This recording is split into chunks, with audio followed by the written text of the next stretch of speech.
NPS का issue ये है बेसिकली कि देश में लगभग 1.5 से 2 करोड़ गवर्नमेंट सर्वेंट्स को, पीएसयूज़ के एम्प्लॉयज़ को, ऑटोनमस बॉडीज़ के एम्प्लॉयज़ को, ऑफिशियल्स को, गवर्नमेंट सर्वेंट्स को, सबको एनपीएस मिल रहा है। जो आर्मी, नेवी, एयरफोर्स में परमानेंट काडर वाले ऑफिसर्स या जवान होते हैं उनको ओल्ड पेंशन स्कीम का पूरा बेनिफिट मिल रहा है। मतलब जब भी वो रिटायर होंगे तब से उन्हें 50% ऑफ द लास्ट बेसिक पे ड्रॉन के हिसाब से पेंशन मिलती रहेगी लाइफ लॉन्ग, जब तक वो ऑफिसर या जवान जब तक खुद मरता नहीं है या उसके डेथ के बाद उसकी वाइफ को। इसमें से अब ये 1.5 से 2 करोड़ लोगों में से only short service commissioned officers of the army, navy and air force are left out. It is clearly violation of their right to equality, which is a fundamental right enshrined under Article 14 of the Constitution of India. सवाल ये है कि क्यों इन 10 से 12 से may be 15,000 short service commission officers को छोड़ा गया है एनपीएस के बेनिफिट से। जब एनपीएस की स्कीम गवर्नमेंट ने इंट्रोड्यूस करी थी 2003 में, इम्प्लीमेंट हुई है 1 जनवरी 2004 से, तो उसमें ये आया था कि NPS will be implemented for all government servants, employees and officials of the PSUs and autonomous bodies with effect from 1 January 2004, except the armed forces in its first stage, in the first stage of the NPS. So now, first stage is not yet over in the last 20 years, surprisingly. There is a government report constituted, रक्षा मंत्री के experts की वो report है जो कि 2016 में आई है। उसमें ये लिख रहा है कि शॉर्ट सर्विस कमीशन ऑफिसर्स को भी एनपीएस का बेनिफिट दिया जाए। Government body itself, their body of experts is recommending this.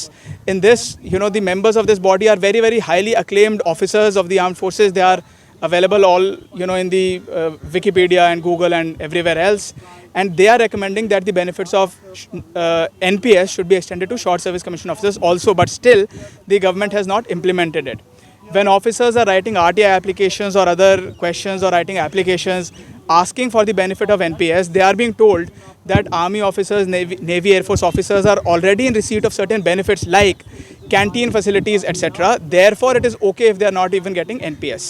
कोई RTIs को ये कह के रिप्लाई किया गया है कि क्योंकि आर्मी ऑफिसर्स को, शॉर्ट सर्विस ऑफिसर्स को ग्रेचुइटी दी जाती है, इस वजह से इनको एनपीएस नहीं मिल रहा, तो भी ठीक है। ये बिल्कुल ठीक नहीं है, क्योंकि ग्रेचुइटी एक कम्प्लीटली सेपरेट मुद्दा होता है। ग्रेचुइटी हर उस ऑफिसर को या ऑफिशियल को मिलती है जो कि 5 साल या उससे ज़्यादा सरकारी नौकरी करता है। तो ये ग्रेचुइटी तो परमानेंट कमीशन ऑफिसर्स को भी मिलती है। हाँ, ये बात ठीक है कि शायद शॉर्ट सर्विस ऑफिसर्स को थोड़ी ज़्यादा ग्रेचुइटी मिल रही है, maybe I don't know how much more it is, but they are getting a little more. But nevertheless वो जो ग्रेचुइटी जो थोड़ी सी ज़्यादा मिल रही है वो एनपीएस के बेनिफिट को इक्वल करने के लिए सफिशेंट नहीं है। एनपीएस जैसे जो मेरी तरह मेजर रैंक में रिटायर हुए हैं 10 साल 11 साल के बाद, उस हर एक ऑफिसर को लगभग एक महीने की 20 से 25 हज़ार रुपये एनपीएस उसके खाते में मिलना चाहिए। अभी अगर कोई 10 साल के बाद ऑफिसर रिटायर हुआ है तो उसका लगभग 15 लाख का कॉर्पस हो जाना चाहिए था।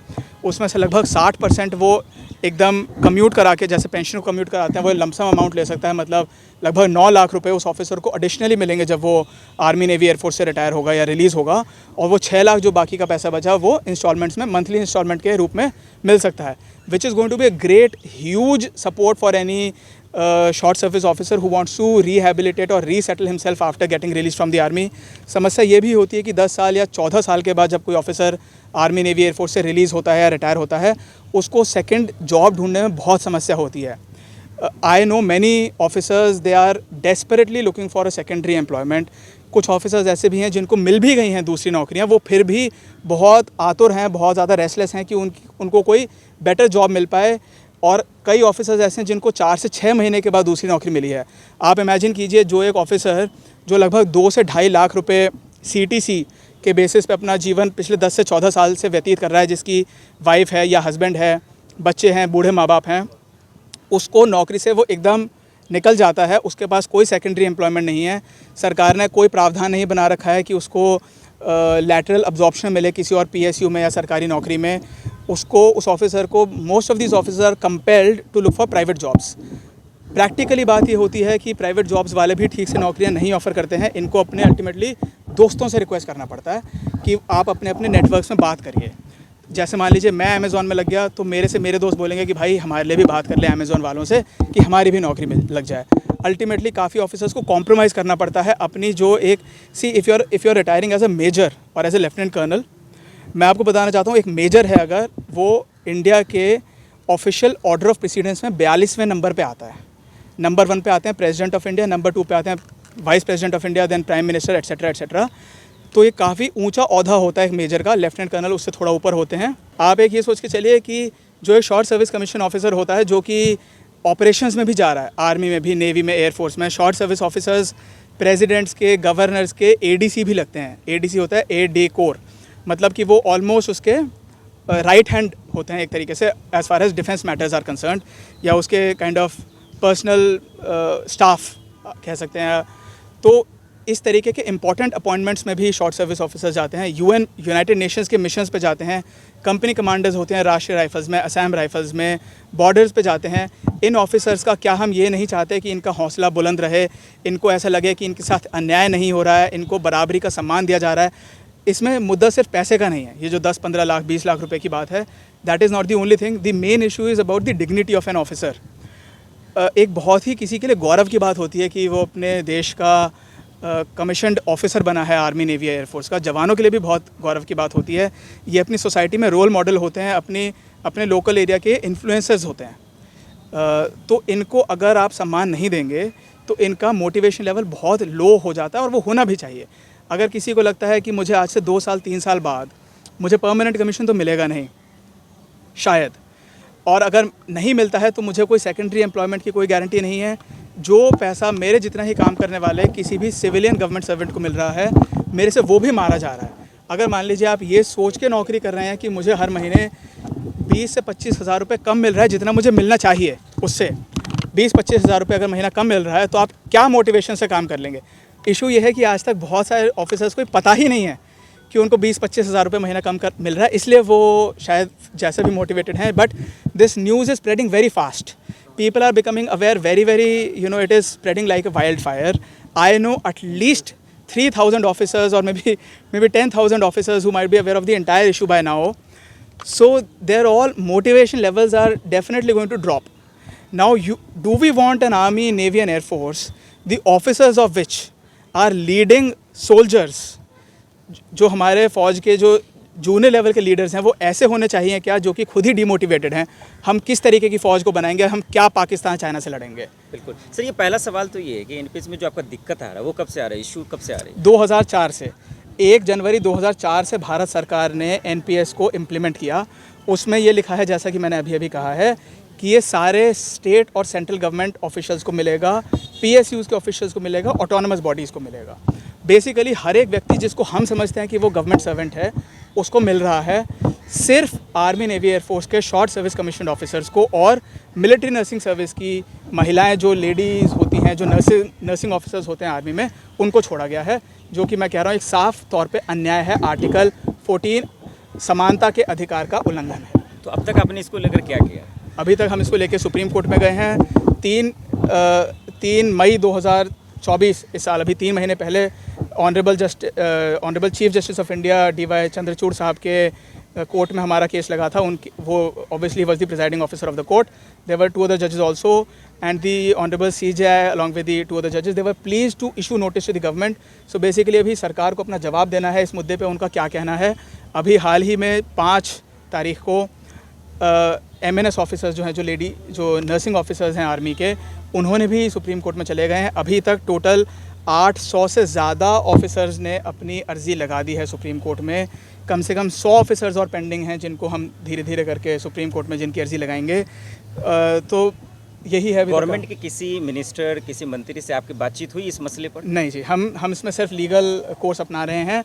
हमने किसी से बात करने की कोशिश भी नहीं करी है। नहीं, आपके हिसाब से क्या समाधान होगा? समाधान ये है कि सुप्रीम कोर्ट ऑर्डर देगी सरकार को कि आप इनका जो ऑफिसर्स का इनका 10, 15, 20 लाख रुपए जो इनसे गलत तौर पे इनका मारा गया है, वो लौटाइए, along with applicable rates of interest with retrospective effect. हम ये कह रहे हैं कि जो भी ऑफिसर 1 जनवरी 2004 के बाद से भारतीय सेना में, वायु सेना में, जल सेना में जो कमीशन हुआ है, नौसेना में सॉरी, उसको 1 जनवरी 2004 से जो भी कमीशन हुआ है उसको बैक डेट से उसका पैसा मिलना चाहिए, क्योंकि इसी डेट से बाकी सारे गवर्नमेंट सर्वेंट्स को भी पैसा मिल रहा है। सैलरी को लेकर जो एक्सपेक्ट आप कर रहे थे जी? हाँ, सैलरी को लेकर के जो आप उम्मीद जता रहे हैं जी, लेकिन अधिकारियों की सैलरी तो ठीक ठाक होती है। हाँ जी, अधिकारियों की सैलरी ठीक ठाक होती है।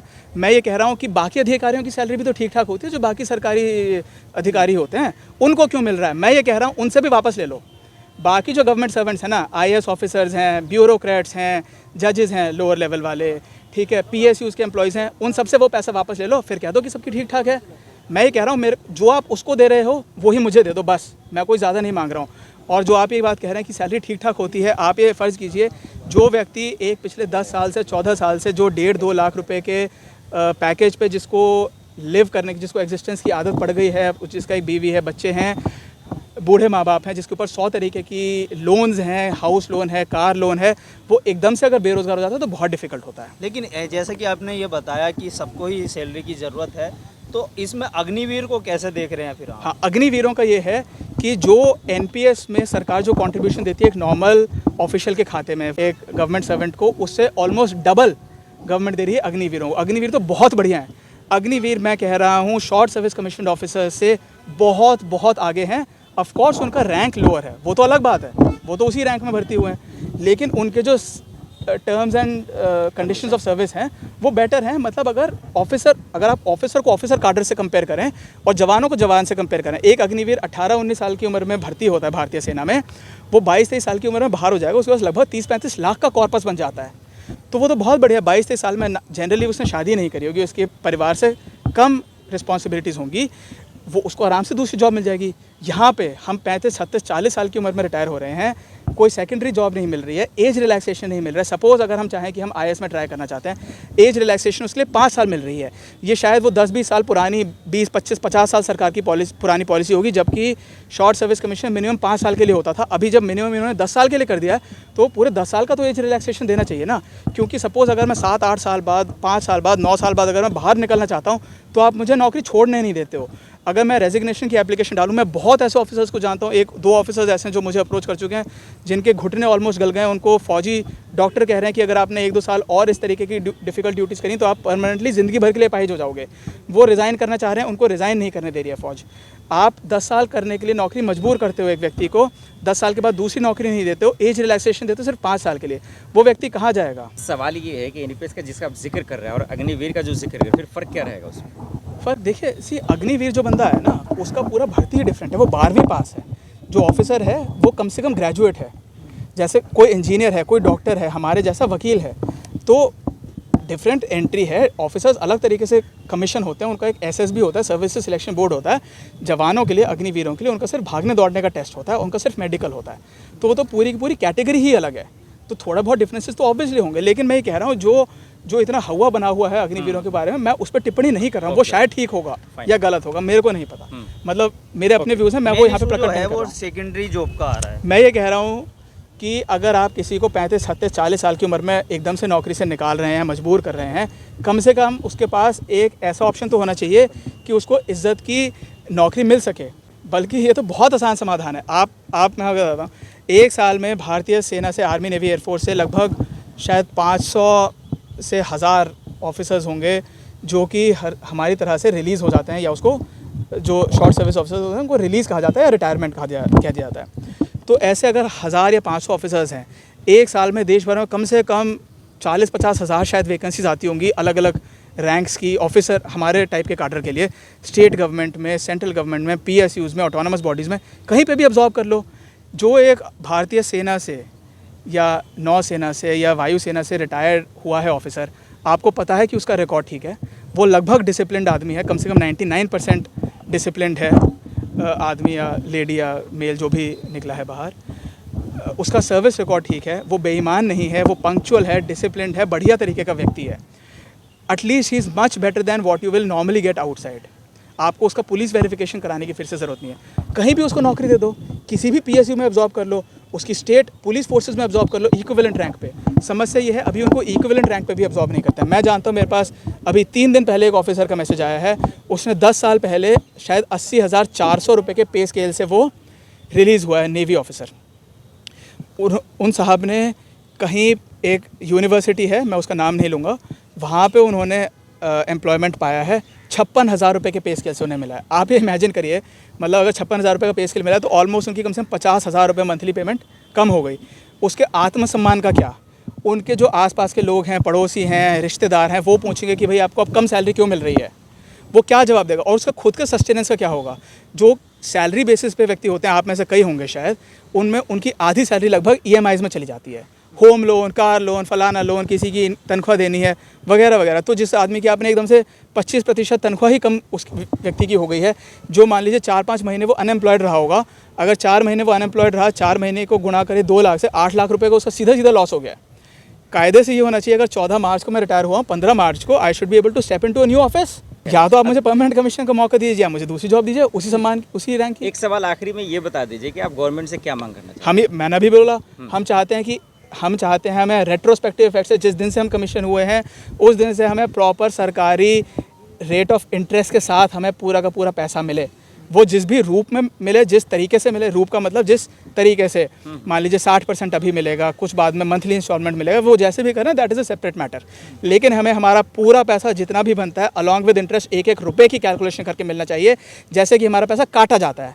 जब ये अगर हम कोई एडवांस ले लेते हैं तो एक जो CDA है, एक संस्था जो भारतीय सेना की के अलाउंसेस देता है, अगर आप उनसे मान लीजिए कोई आपने उनसे एडवांस ले रखा है और आप उन्हें देने में अगर मान लीजिए 2 महीने भी लेट हो जाते हैं, वो पीनल इंटरेस्ट से आपके साथ पैसा रिकवर करते हैं। वो शायद 10 से 12% आपके ऊपर लगा देते हैं, जिसमें आधे टाइम ऑफिसर की गलती भी नहीं है वो लेट होने में, फिर भी। तो मैं खैर वो पीनल इंटरेस्ट की बात नहीं कर रहा हूँ, हमसे सम्मान के साथ हमारा पूरा पैसा लौटाया जाए along with the government rates of interest with retrospective effect, that is from 1 जनवरी 2004। एक सर मेरा सवाल है, प्लीज़। कितनी लोगों की टीम आप इस पे काम कर रहे हैं? हम कम से कम 10 से 12 वकील इसमें काम कर रहे हैं, कई सारे लॉ स्टूडेंट्स हैं, सीनियर एडवोकेट्स हैं, मेरे जैसे भी एडवोकेट्स हैं, बहुत सारे एडवोकेट्स हैं।